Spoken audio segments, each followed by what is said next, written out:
Sebuah video beredar di media sosial memperlihatkan peserta balapan off-road yang terjebak lumpur.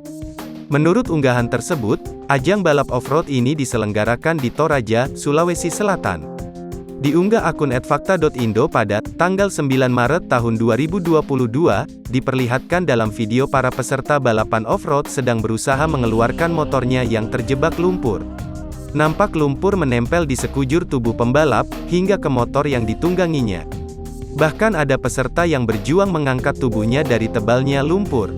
Ditulis dalam keterangan unggahan, para peserta yang berjumlah lebih dari 3.000 orang itu terpaksa memutar balik dan tidak mencapai finish line. Sontak video ini pun mendapat beragam komentar warganet. "Ini mah bajak sawah," dengan gaya tulis warganet.